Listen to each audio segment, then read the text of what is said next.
नमस्कार दोस्तों, स्वागत है आपका अपना चैनल जिसका नाम है केवल एग्ज़ाम।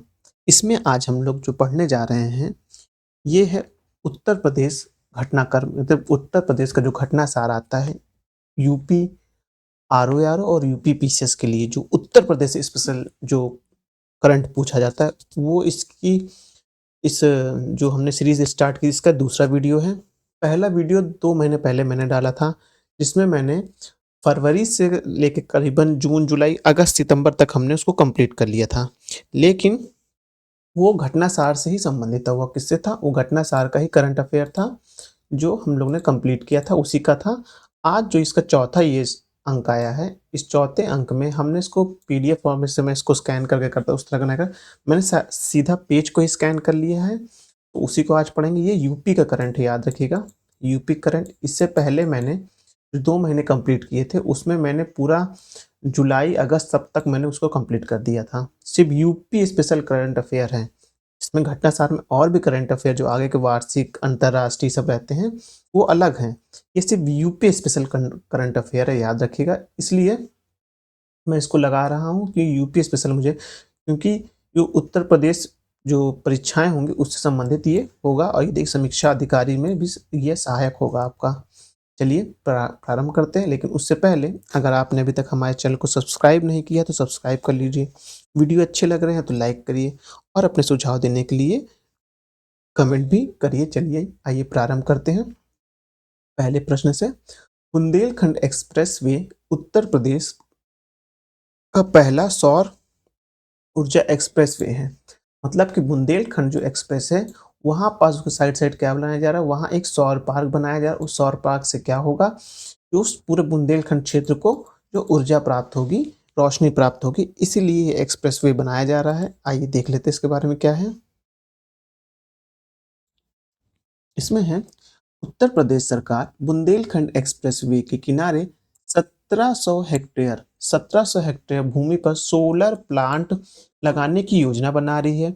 बुंदेलखंड एक्सप्रेसवे के किनारे पीपी मॉडल पर यानी कि पब्लिक प्राइवेट पार्टनरशिप मॉडल पर सोलर प्लांट 550 मेगावाट सौर ऊर्जा उत्पादन करेगा। परियोजनाओं को अंतिम रूप देने के लिए कंपनियों की चयन प्रक्रिया शुरू हो गई, यानी कि अभी लगा नहीं है। कौन-कौन कंपनी से पार्टिसिपेट करेंगे उसमें चयन प्रक्रिया प्रारंभ हो गई है, मतलब कि टेंडर निकाल दिया जा चुका है। यह परियोजना उत्तर प्रदेश एक्सप्रेस औद्योगिक विकास प्राधिकरण द्वारा क्रियान्वित होगी। तो यह किसके द्वारा? ये ऊर्जा मंत्रालय उत्तर प्रदेश के ऊर्जा मंत्रालय के माध्यम से नहीं होगी। यह किसके माध्यम से होगी? यह आपका उत्तर प्रदेश एक्सप्रेसवे औद्योगिक विकास प्राधिकरण के द्वारा क्रियान्वित होगी। बुंदेलखंड एक्सप्रेसवे पर सोलर प्लांट इसलिए लगाया जा रहा है क्योंकि यहाँ भूमि समतल से उपलब्ध है, मतलब सरलता से उपलब्ध है। यहाँ भूमि शुष्क क्षेत्र होने के कारण मौसम प्राय साफ रहता है, क्योंकि आप जानते हैं क्योंकि जब हम सोलर प्लांट लगा रहे हैं तो उनके लिए हमेशा धूप होनी आवश्यकता है, क्योंकि धूप में ही ऊर्जा अच्छी बनती है।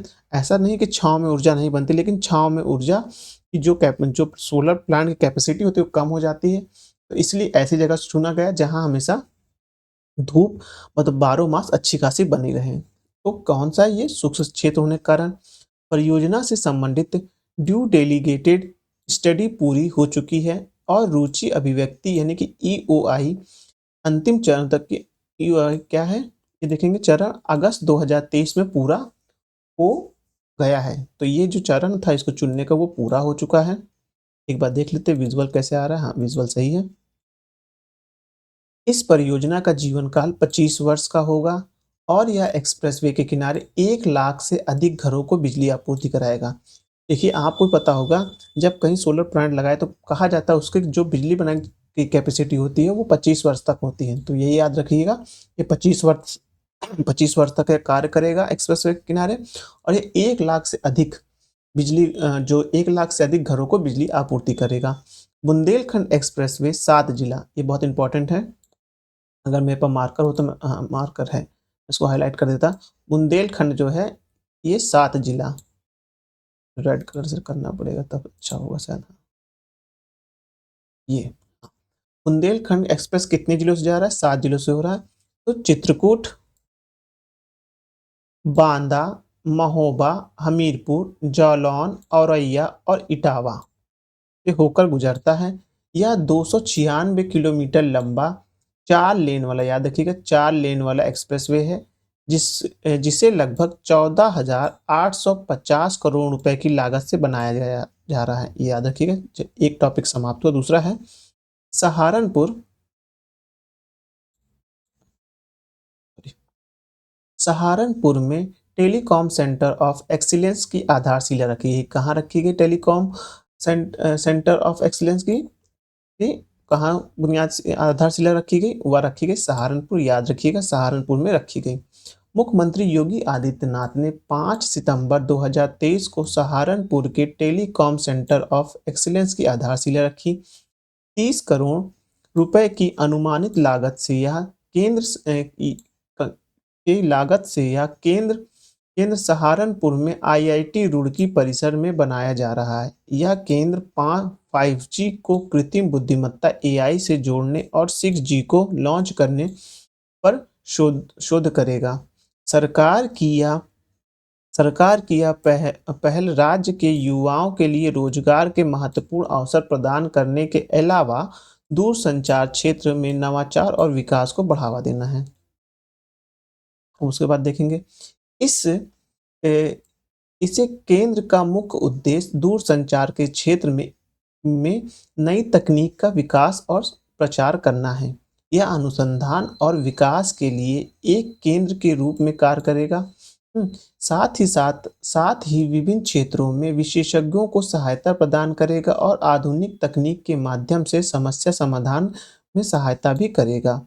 इसके अलावा ई-लर्निंग, ई-शिक्षा, कृषि और उपग्रह संचार जैसे विभिन्न क्षेत्रों में इसके उपयुक्त अनुप्रयोग पर ध्यान केंद्रित करते हुए 5G पर शोध किया जाएगा।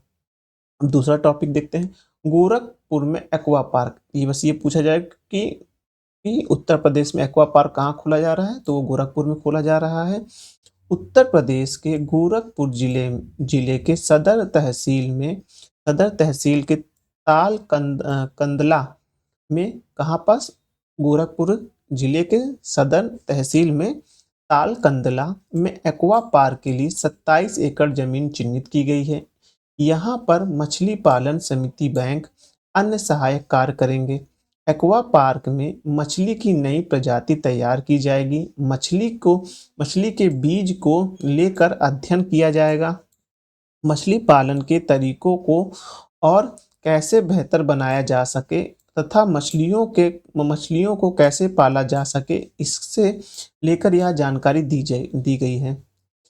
यहाँ पर मत्स्य बीज बैंक, मत्स्य पालन, मत्स्य प्रसंस्करण को से लेकर और कई सुविधाएं होंगी। शासन की महत्वाकांक्षी योजना से मछली पालन से जुड़े लोगों को काफी लाभ होगा। अगला पढ़ेंगे हम 3 से 6 साल के बच्चों के लिए हॉट कुक्ड मील योजना। उत्तर प्रदेश के मुख्यमंत्री योगी आदित्यनाथ ने 3 से 6 वर्ष, ये उम्र याद रखिएगा, की आयु के बच्चे के लिए नवंबर 2023 में हॉट कुक्ड मील योजना शुरू की है। इसमें कहा गया है कि सुपोषित और स्वस्थ बच्चे एक मजबूत राष्ट्र का आधार बनेंगे। इस पहल पर 80 लाख बच्चों को लाभ होगा। यूपी के मुख्यमंत्री ने मध्याह्न भोजन मॉडल का अनुसरण करते हुए विभिन्न दिनों में विविध मीनू के साथ गर्म भोजन उपलब्ध कराने की पहल प्रारंभ की गई। इस पहल का लक्ष्य गर्म पके हुए भोजन के प्रति लाभार्थी प्रतिदिन 70 ग्राम खाद्यान्न उपलब्ध कराना है। अब नई पहल के तहत बाल विकास सेवा, एक मिनट इसको रख कर दूं, बाल विकास सेवा और पोषण विभाग द्वारा पीएम पोषण योजना के तहत सहायकों को प्रति कार्य दिवस प्रति बच्चा 0.5 यानी 50 पैसे रुपए का अतिरिक्त प्रोत्साहन दिया जाएगा। अब अगला टॉपिक देखते हैं। अगला टॉपिक है आईआईटी कानपुर द्वारा एतमान उत्कृष्ट केंद्र की स्थापना। भारतीय प्रौद्योगिकी संस्था कानपुर आईआईटीके ने ATMAN यानी advance technology for air quality indicator नामक उत्कृष्ट केंद्र की स्थापना की है। COE centre of excellence Bharat सरकार की आत्मनिर्भर भारत पहल की दिशा में एक महत्वपूर्ण कदम है, जो भारत के शहरी और ग्रामीण क्षेत्रों में वायु गुणवत्ता बढ़ाने के लिए स्वदेशी कम लागत वाले सेंसर निर्माण और artificial intelligence, machine learning, AI और ML क्षमताओं के निर्माण पर ध्यान केंद्रित करता है। ये आत्मान उत्कृष्ट केंद्र का लक्ष्य वैश्विक स्तर पर लाखों लोगों के लिए टिकाऊ प्रौद्योगिकी और व्यापार मॉडल को व्यवहारिक उत्पादों और सेवाओं में परिवर्तित करना है। COI स्वदेशी वायु गुणवत्ता सेंसर निर्माण से सबसे आगे है, जो सटीक और विश्वसनीय परिणाम सुनिश्चित करने के लिए इसे कृत्रिम बुद्धिमत्ता और मशीन लर्निंग मॉडल के साथ जोड़ता है। अगला टॉपिक देखेंगे, गंगा डॉल्फिन उत्तर प्रदेश की जलीय जीव घोषित। जलीय जीव घोषित उत्तर प्रदेश के मुख्यमंत्री योगी आदित्यनाथ ने 6 अक्टूबर 2023 को गंगा नदी में डॉल्फिन को राज्य की जलीय जीव के रूप में घोषित किया है। ये डॉल्फिन गंगा, यमुना, चंबल, घाघरा, राप्ती और गेरुआ जैसी नदी में पाई जाती हैं। उत्तर प्रदेश में गंगा डॉल्फिन की आबादी लगभग कितनी है? 2000 है। गैंगोटिक डॉल्फिन का वैज्ञानिक नाम प्लैंटनिस्टा गैंगेटिका है। गंगा डॉल्फिन को IUCN की रेड लिस्ट में संकटग्रस्त इस श्रेणी में रखा गया है। वर्ष 2009 में गंगा डॉल्फिन को भारत सरकार ने राष्ट्रीय जलीय जीव के रूप में मान्यता दी थी, यानी कि 2009 में आप देखेंगे तो ये राष्ट्रीय जलीय जीव था। और अभी जो है आप देखेंगे ये अक्टूबर में क्या हो गया, प्रादेशिक मछली राज्य की मछली घोषित की गई है। अब आगे पढ़ेंगे इसके।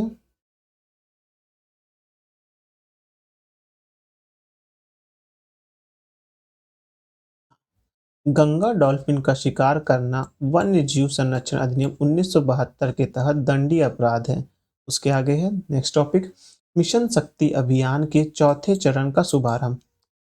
मुख्यमंत्री योगी आदित्यनाथ ने 14 अक्टूबर 2023 को प्रदेश स्तर पर मिशन शक्ति अभियान के चौथे चरण का शुभारंभ किया।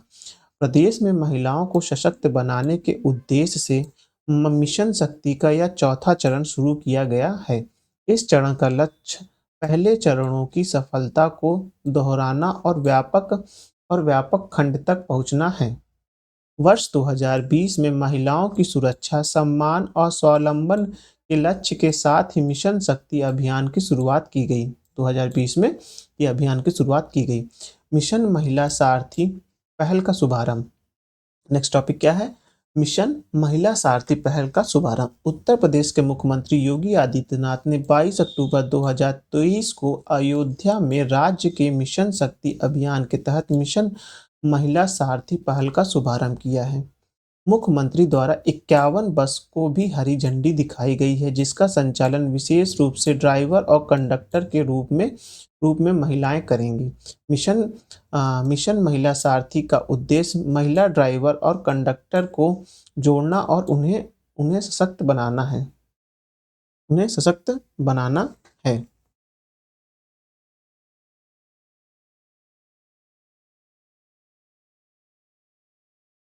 अब नेक्स्ट टॉपिक है, लखनऊ में नौसेना के सैन्य संग्रहालय का शिलान्यास। कहाँ पास? नौसेना के सैन्य संग्रहालय का शिलान्यास कहाँ किया गया? वो लखनऊ में किया गया। उत्तर प्रदेश के मुख्यमंत्री योगी आदित्यनाथ ने 21 अक्टूबर 2023 को लखनऊ में नौसेना सैन्य संग्रहालय निर्माण परियोजना का शिलान्यास किया। नौसेना के शौर्य संग्रहालय की स्थापना लखनऊ के स्वर्गीय अटल बिहारी वाजपेयी इकाना स्टेडियम के निकट सीजी सिटी में लगभग 23 करोड़ रुपए की लागत से किया गया। यह संग्रहालय सीजी सिटी में आदि गंगा के रूप में गोमती नदी के तट पर अपनी पहचान बनाएगा। यह नौसेना से संबंधित देश का पहला ऐसा संग्रहालय होगा जहां कार्य मुक्त हो चुके युद्धपोत और जलयानों को प्रदर्शित किया जाएगा। ये इंपॉर्टेंट लाइन है, याद रखिएगा। अब उसके बाद है, इस संग्रहालय में नौसेना से रिटायर्ड युद्धपोत INS गोमती और उससे जुड़े मिसाइल, टारपीडो व कैनन आदि उपकरण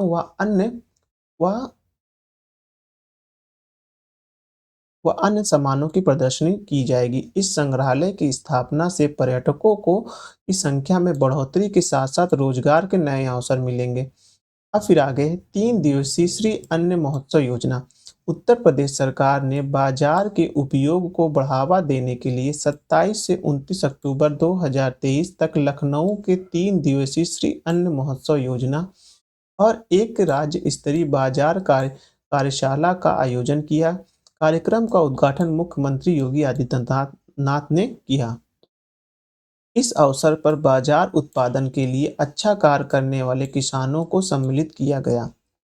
कार्यशाला में प्रत्येक मंडल के प्रत्येक जनपद के 50 प्रगतिशील किसान उत्पादक संगठक के 10 प्रतिनिधि व 10 प्राविधिक सहायकों ने हिस्सा लिया। दिसंबर 2023 में उत्तर प्रदेश सरकार द्वारा किए गए निर्णय के अनुसार अब राशन कार्ड धारक को प्रत्येक माह दिए जाने वाले 35 किलो राशन के अंतर्गत फरवरी 2024 से 14 किलो गेहूं, 10 किलो बाजरा और 11 किलोग्राम चावल दिए जाएंगे। इससे पूर्व 14 किलोग्राम गेहूं और 21 किलो चावल देने की व्यवस्था थी। अब नया टॉपिक है, AMU अपना स्वयं का सैटेलाइट प्रक्षेपण करेगा। यानी कि AMU जो यूनिवर्सिटी है वो अपना स्वयं का एक सैटेलाइट प्रक्षेपण करने जा रहा है और ये बहुत गर्व की बात है। चलिए देखते हैं क्या है। अलीगढ़ मुस्लिम विश्वविद्यालय ने AMU ने अपनी महत्वाकांक्षी अंतरिक्ष कार्यक्रम पर हाल ही में कार्य शुरू कर दिया है। इससे अंतरिक्ष विभाग के तहत काम करने वाले भारतीय राष्ट्रीय अंतरिक्ष संवर्धन और प्राधिकरण केंद्र यानी कि INSPACI स्पेस द्वारा मंजूरी प्रदान की गई है। इस परियोजना में AMU के संस्थापक सर सैयद अहमद खां के नाम पर पहला उपग्रह यानी सैटेलाइट कार्यक्रम यानी कि SMAMU-SAT का विकास शामिल है। SSAMU सैट एक नैनो सैटेलाइट प्रोजेक्ट है जो नवंबर 2021 में AMU रोबो क्लब के अंतर्गत शुरू हुआ था। सैटेलाइट एक थ्री व्यू क्यूबिक सेट है जिसके कई उद्देश्य हैं, जिसमें सैटेलाइट इमेजिंग का उपयोग कर भारत में सबसे गरीब जिले की आर्थिक विकास का अध्ययन और तेजी से मल्टीमीडिया ट्रांसमिशन के लिए in house Vikas image compress तकनीक लागू करना शामिल है। SSAMU सैट के अप्रूवल रजिस्ट्रेशन 2023 में IN स्पेस में प्रस्तुत की गई। उसके बाद है जनजाति संग्रहालय के बारे में। नया टॉपिक जो है क्या है, वह है जनजाति संग्रहालय। उत्तर प्रदेश सरकार ने मिर्जापुर, सोनभद्र व महाराजगंज में जनजाति संग्रहालय की स्थापना के लिए जमीन संस्कृति विभाग से लेकर उत्तर प्रदेश अनुसूचित जाति एवं जनजाति शोध एवं प्रशिक्षण संस्थान के पक्ष में आवंटित करने का निर्णय लिया है।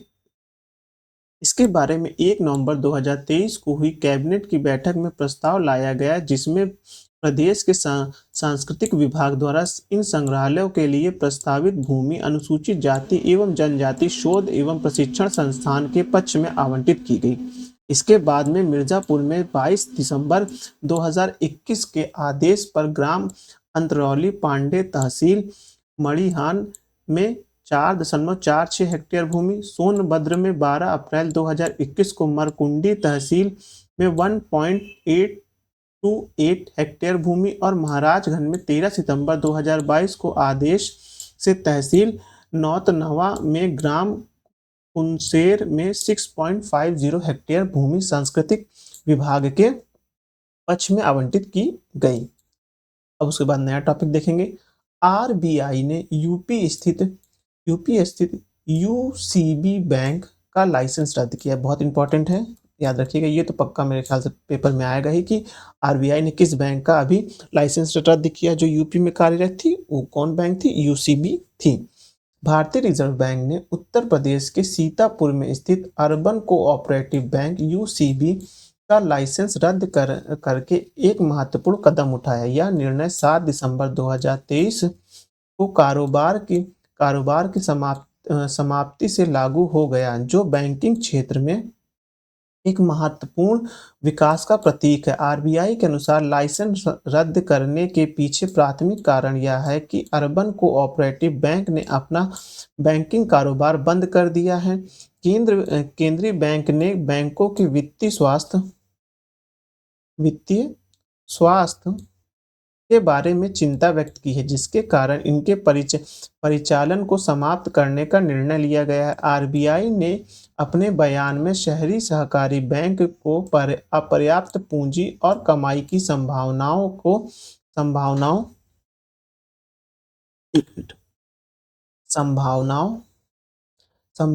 को उनके लाइसेंस को रद्द करने की प्रमुख कारणों के रूप में स्पष्ट किया। केंद्रीय बैंक ने अपने जमाकर्ताओं को पूरा भुगतान करने की बैंक की क्षमता के बारे में चिंता व्यक्त करता है, जिसमें यह निष्कर्ष निकलता है कि बैंक का बने रहना उसके जमाकर्ता के हितों के लिए हानिकारक है। अब नेक्स्ट टॉपिक है अंतर्देशीय मत्स्य पालन में उत्तर प्रदेश का प्रथम स्थान। ये इंपॉर्टेंट है, ये क्वेश्चन आएगा। उत्तर प्रदेश के अंतर्देशीय मत्स्य यानी मैदानी क्षेत्रों में संपूर्ण देश में पहला स्थान प्राप्त किया है। उत्तर प्रदेश का यह अवार्ड अहमदाबाद के 21 से 22 नवंबर 2023 में हुए ग्लोबल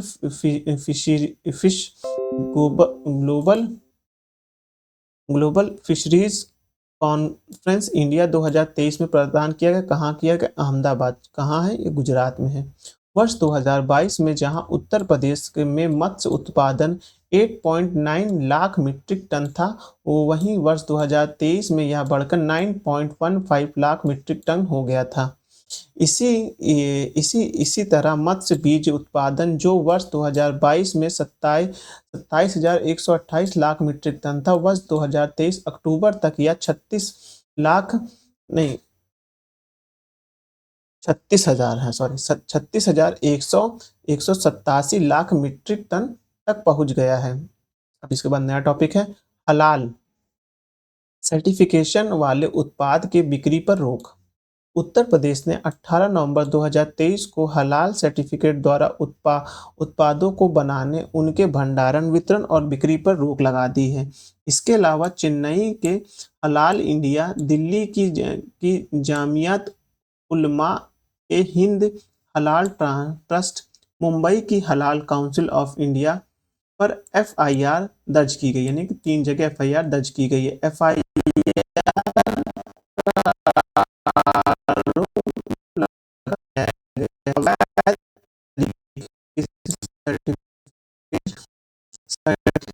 जारी कर अनुचित लाभ कमाया एक वर्ग विशेष के उत्पाद को बढ़ावा देने के लिए है। हलाल सर्टिफिकेट की शुरुआत वर्ष 1974 में हुई थी। हलाल सर्टिफिकेट सिर्फ मांस से जुड़े हुए उत्पादों के लिए दिया जाता था। 1993 में हलाल सर्टिफिकेट अन्य प्रोडक्ट जैसे डेयरी प्रोडक्ट, कॉस्मेटिक, साबुन, तेल आदि के लिए भी देना शुरू कर दिया। अब नया टॉपिक क्या है? अनपरा ई तापी परियोजना को मंजूरी। उत्तर प्रदेश में बिजली की कमी को दूर करने के लिए उत्तर प्रदेश राज्य विद्युत उत्पादन निगम लिमिटेड ने 20 नवंबर 2023 को अनपरा ई तापी परियोजना के प्रस्ताव को मंजूरी दी। राज्य सरकार ने सोनभद्र जिले के अनपरा में 1600 मेगावाट की बिजली संयंत्र स्थापित करने की मंजूरी प्रदान की। इन इकाइयों के निर्माण पर लगभग 16,624 करोड़ रुपए खर्च होने का अनुमान है।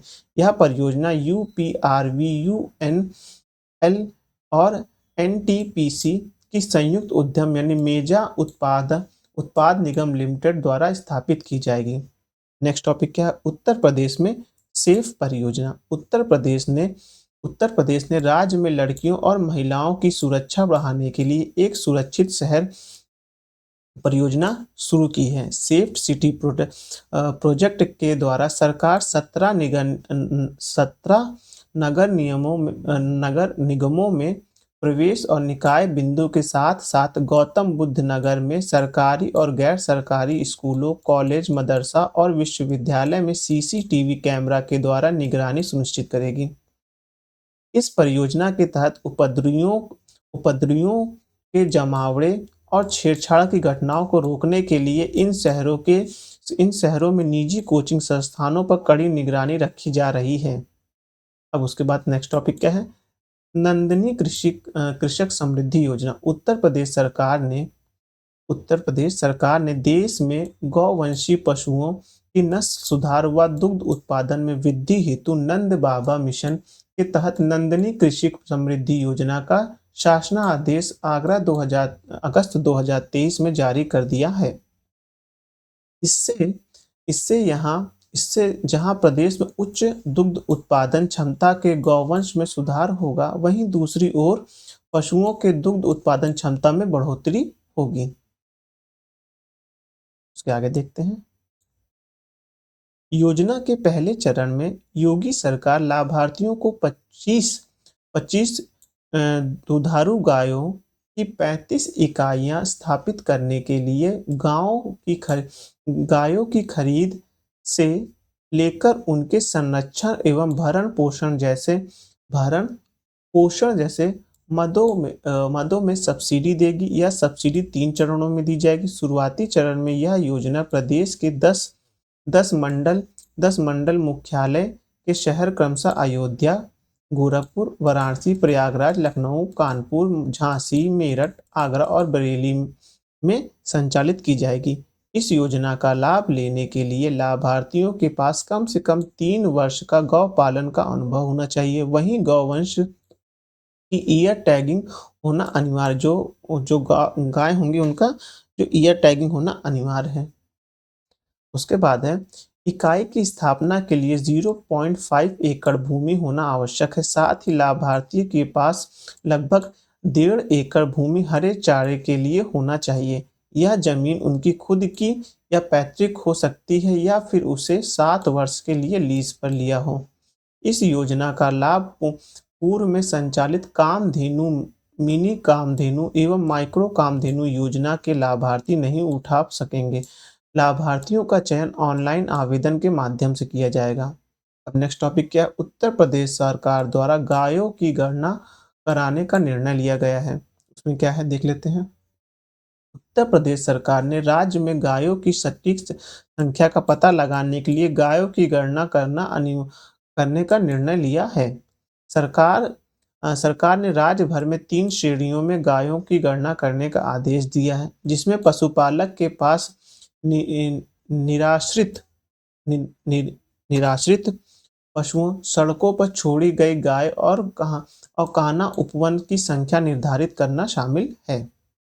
अब यह कदम राज्य में आवारा मवेशियों की अंतहीन समस्याओं के समाधान हेतु उठाया गया है। मुख्यमंत्री योगी आदित्यनाथ ने जियो टैगिंग लागू करने के भी आदेश दिए हैं। पहले चरण में इन गायों की गिनती की जाएगी। अगले चरण में गायों की उपयुक्त आवास प्रदान करने के लिए एक योजना तैयार कर इसे क्रियान्वित किया जाएगा।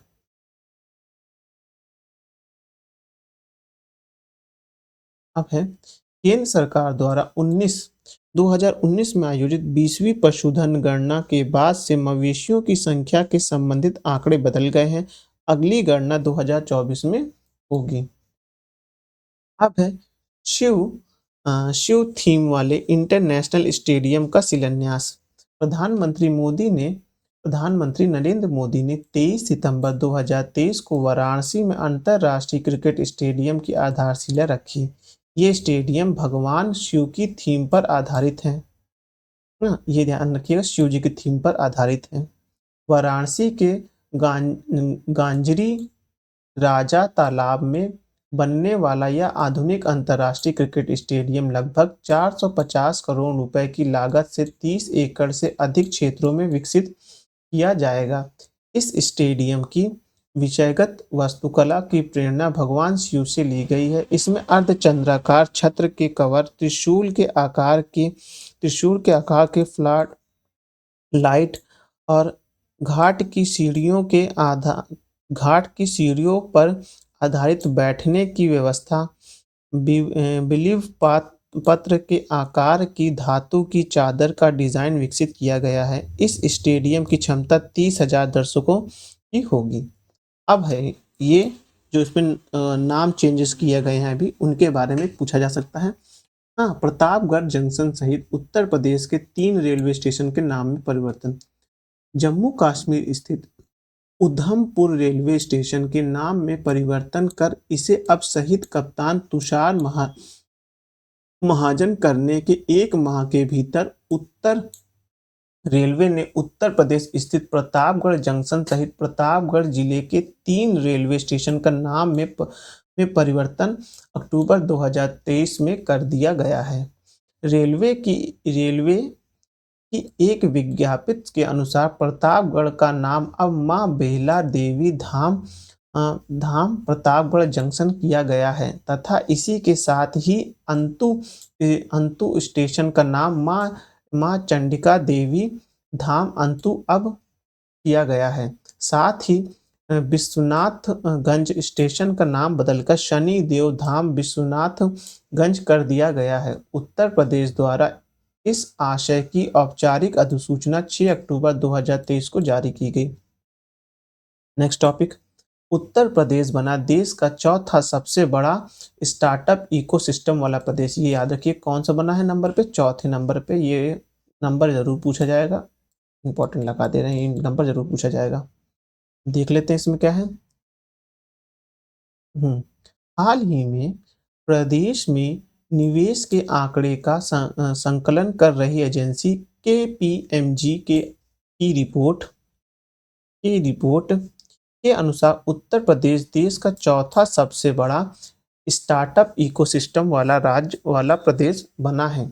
वर्तमान में देश में 108 से ज्यादा यूनिकॉर्न स्टार्टअप मौजूद है, जिसमें 8 उत्तर प्रदेश के हैं।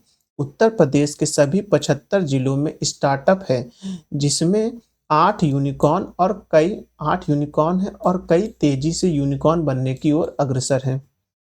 KPMG की रिपोर्ट के अनुसार उत्तर प्रदेश के पेटीएम मॉल जो है वो इंडिया मार्ट, मोगालिसिस, पाइन लेब्स, इनोवेयर, इन्फ्रो एज और फिजिक्स वाला देश के यूनिकॉर्न स्टार्टअप में शामिल किए गए हैं। यूनिकॉर्न वे स्टार्टअप होते हैं जिनकी वैल्यूएशन $1 अरब से अधिक होती है। इस प्रकार यूनिकॉर्न यानी कि सून टू बी यूनिकॉर्न, मतलब जो यूनिकॉर्न बनने वाले हैं उन्हें क्या कहते हैं, सूनिकॉर्न कहते हैं। उन स्टार्टअप को कहा जाता है जिसमें निकट भविष्य में यूनिकॉर्न बनने की क्षमता हो। फिलहाल प्रदेश में 2 सूनिकॉर्न स्टार्टअप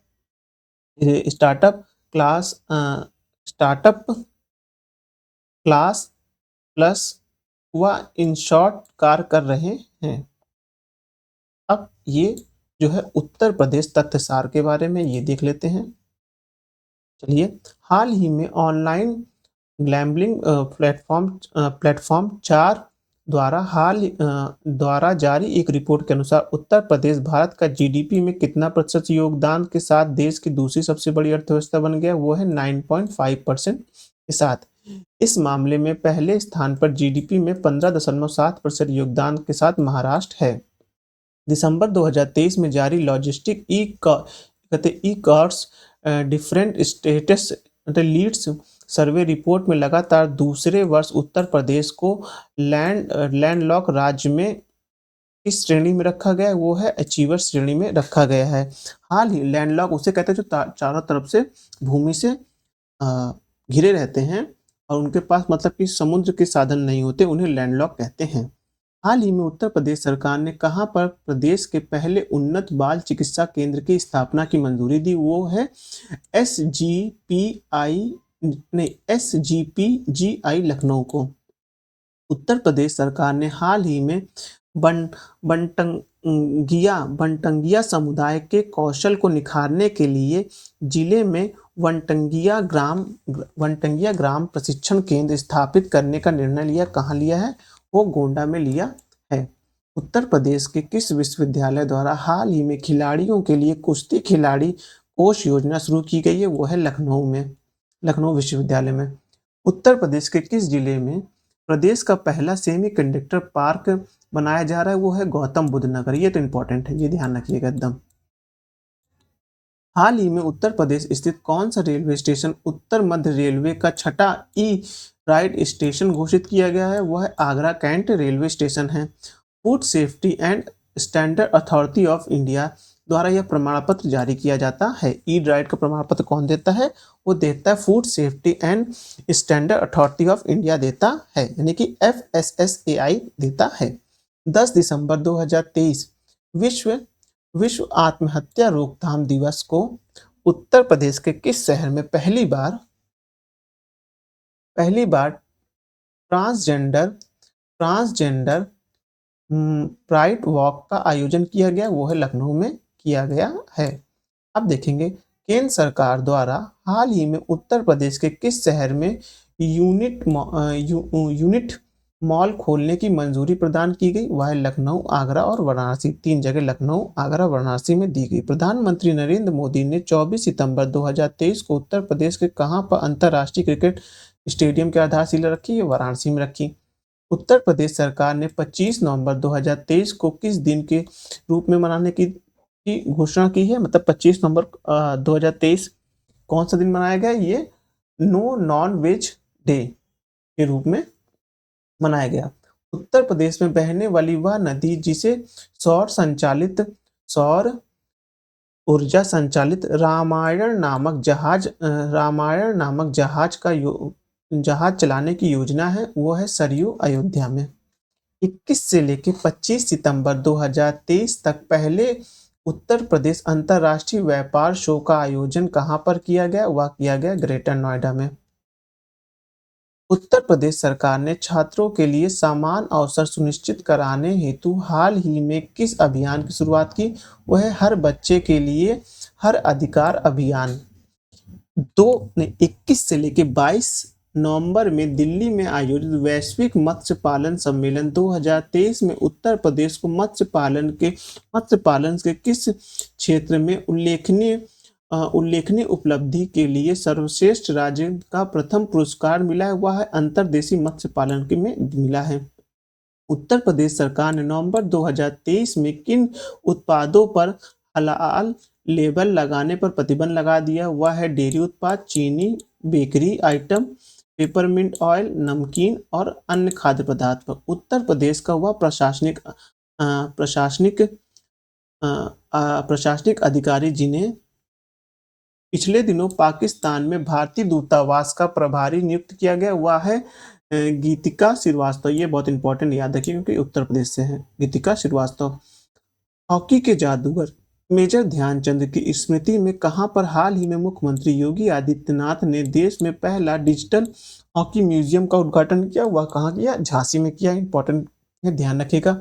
जल शक्ति मंत्रालय ने जल संसाधन, नदी विकास और गंगा संरक्षण विभाग द्वारा सितंबर 2023 में जारी लघु सिंचाई योजना की छठी गणना रिपोर्ट के अनुसार देश में सर्वाधिक लघु सिंचाई योजना किस राज्य में है? वह लघु सिंचाई के लिए कौन है सबसे ज्यादा? वह उत्तर प्रदेश है। हरदोई यानी कि उत्तर प्रदेश का वह पर्वतारोही जिसने 22 अगस्त 2023 को यूरोप की सबसे ऊंची पर्वत चोटी माउंट एल्ब्रूस कहाँ है? वह आप देखेंगे जो है यूरोप की सबसे ऊंची चोटी है, जो रूस ऊंचाई 1850 फीट की सफलतापूर्वक चढ़ाई कर तिरंगा फहराया, वह है अभिनीत मौर्य ने फहराया। सॉरी। स्वच्छ वायु सर्वेक्षण रिपोर्ट 2023 में 10 लाख से अधिक आबादी वाले शहरों की श्रेणी में उत्तर प्रदेश के किस जिले ने द्वितीय स्थान प्राप्त किया? वह आगरा ने प्राप्त किया। जल जीवन मिशन के तहत घर घर पाइपलाइन से पानी की आपूर्ति कराने के मामले में वर्ष 2023 में उत्तर प्रदेश का कौन सा जिला देश में शीर्ष स्थान पर रहा? वह था बुलंदशहर। ये भी इंपॉर्टेंट है, ध्यान रखिएगा। उत्तर प्रदेश के मुख्यमंत्री योगी आदित्यनाथ ने 3 से लेकर 6 वर्ष की आयु के बच्चे के स्वास्थ्य के लिए नवंबर 2023 में किस योजना की शुरुआत की? वो योजना का नाम है हॉट कुक्ड मील योजना थी। उत्तर प्रदेश सरकार ने हाल ही में राज्य के किस एक्सप्रेसवे को प्रदेश के पहले सौर एक्सप्रेसवे के रूप में विकसित करने की घोषणा की? वो कौन है? बुंदेलखंड एक्सप्रेसवे। उत्तर प्रदेश के मुख्यमंत्री योगी आदित्यनाथ ने 9 अक्टूबर 2023 को किस स्थान पर स्वतंत्रता सेनानी राजा राव की प्रतिमा का अनावरण किया? कहाँ किया? वह उन्नाव में किया। ये भी इंपॉर्टेंट, राजा राव की प्रतिमा कहाँ बनी? उन्नाव में बनी। प्रधानमंत्री नरेंद्र मोदी ने 20 अक्टूबर 2023 को उत्तर प्रदेश के किस शहर में भारत के पहले रीजनल रैपिड ट्रांजिट सिस्टम का उद्घाटन किया? हुआ साहिबाबाद में किया। 29 नवंबर 2023 को उत्तर प्रदेश सरकार द्वारा कितने करोड़ का अनुपूरक बजट पेश किया गया? ये भी इंपॉर्टेंट, ध्यान रखिए। अनुपूरक बजट कितने का पेश किया? 28,760 करोड़ रुपए का पेश किया गया। 29 नवंबर 2023 को प्रस्तुत प्रदेश के अनुपूरक बजट में कितने वर्ष से अधिक आयु की महिलाओं के लिए रोडवेज में मुफ्त यात्रा सुविधा दी गई? वो है 60 वर्ष से अधिक जो रहेंगे वो रोडवेज में अब फ्री में अपना ट्रेवल कर सकेंगी। अब है उत्तर प्रदेश की पहली एनसीसी प्रशिक्षण अकादमी कहाँ पर स्थापित करने की घोषणा है? वो है गोरखपुर में। ये भी इंपॉर्टेंट है। चलिए आगे देखते हैं। काशी, मथुरा, विंध्यवासिनी धाम के बाद प्रदेश में कहाँ पर श्री राम अवतारण कॉरिडोर बनाने की घोषणा उत्तर प्रदेश सरकार ने की है? वो की है बस्ती में। भारत का पहला दूरसंचार उत्कृष्ट केंद्र को किस राज्य में प्रस्तावित है? वह है भारत का पहला दूरसंचार उत्कृष्ट केंद्र कहाँ है? उत्तर प्रदेश। इंपॉर्टेंट है। यहाँ उत्तर प्रदेश लिख गया है, लेकिन मुझे लिखना जैसे लगता है यहाँ लिखना चाहिए भारत। उत्तर प्रदेश का पहला जल विश्वविद्यालय किस राज्य में प्रस्तावित है? उत्तर प्रदेश में। यहाँ चाहिए भारत का पहला जल विद्यालय कहाँ खुलेगा? वो है उत्तर प्रदेश में। ये भी इंपॉर्टेंट है। उत्तर प्रदेश का वह जिला जिसका नाम हाल ही में हरिगढ़ कर दिया गया, क्या नाम था? अलीगढ़ का नाम अब हरिगढ़ कर दिया गया। उत्तर प्रदेश स्थित वह केंद्रीय विश्वविद्यालय जिसके खुद की सैटेलाइट को लॉन्च करने के प्रोजेक्ट को हाल ही में मंजूरी मिली, वो है अलीगढ़ विश्वविद्यालय को। इस सैटेलाइट प्रोजेक्ट में एएमयू के संस्थापक सर सैयद अहमद खान के नाम पर रखा गया है। यह सैटेलाइट एक 3U क्यूबसेट है जिसका उद्देश्य एक नोबल इमेजिंग कंप्रेसर एल्गोरिदम को इंट्रोड्यूस करना है। वह आर्थिक फोरम जिसकी दावोस यानी स्विट्जरलैंड में 15 से 19 जनवरी 2024 तक होने वाली बैठक में हिस्सा लेने के लिए उत्तर प्रदेश को आमंत्रित किया गया है, वह विश्व आर्थिक मंच WEF द्वारा किया गया। ये भी इंपॉर्टेंट, ध्यान रखिएगा। अगस्त 2023 में उत्तर प्रदेश के किन 2 उत्पादों को जीआई टैग प्रदान किया गया? वह है आगरा का लेदर फुटवियर और जलेसर का मेटल क्राफ्ट को किया गया। ये भी इंपॉर्टेंट, ध्यान रखिएगा। अब है 28 जुलाई से 6 अगस्त 2023 के बीच कनाडा में आयोजित विश्व पुलिस खेल में 5 मीटर और 85 सेंटीमीटर की छलांग लगाकर उत्तर प्रदेश के किस एथलीट ने सिल्वर पदक जीता? वो थे सोनम अमरोहा का थे। ये तो बहुत इंपॉर्टेंट मुझे लग रहा है, स्पोर्ट्स से संबंधित है, ये ध्यान रखिएगा। कहाँ? कनाडा में आयोजित हो रहा था। अब है जुलाई 2023 में उत्तर प्रदेश के किस शहर में देश का पहला वैदिक थीम पार्क का उद्घाटन किया गया? वह किया गया नोएडा, उत्तर प्रदेश में किया गया। अब उसके बाद है उत्तर प्रदेश सरकार द्वारा किसे 14 जुलाई 2023 को उत्तर प्रदेश विद्युत नियामक आयोग का नया अध्यक्ष नियुक्त किया गया? वो थे अरविंद कुमार। अब है 13 से लेकर 20 जुलाई के बीच प्रदेश में कहाँ पर 22 वर्ष बाद जिला स्तरीय ओलंपिक खेलों का आयोजन किया जा रहा है? वह किया जा रहा है वाराणसी में। याद रखिएगा, राज्य स्तरीय है, जिला स्तरीय ओलंपिक का खेल कहाँ से आयोजित किया जा रहा है 22 वर्ष बाद? वह वाराणसी से किया जा रहा है। इस प्रकार से हमारा जो Uttar Pradesh special current affair जो घटना सार में दिया हुआ था वह आज कंप्लीट हुआ। सिर्फ उत्तर प्रदेश का है। इससे पहले मैंने घटना सार का जो स्टार्टिंग में करंट राष्ट्रीय दिया था वो कंप्लीट कर दिया है। आज उत्तर प्रदेश का जो यूपी स्पेशल जो घटना सार का आता है वो मैंने कंप्लीट कर दिया है। चलिए वीडियो समाप्त करते हैं। धन्यवाद।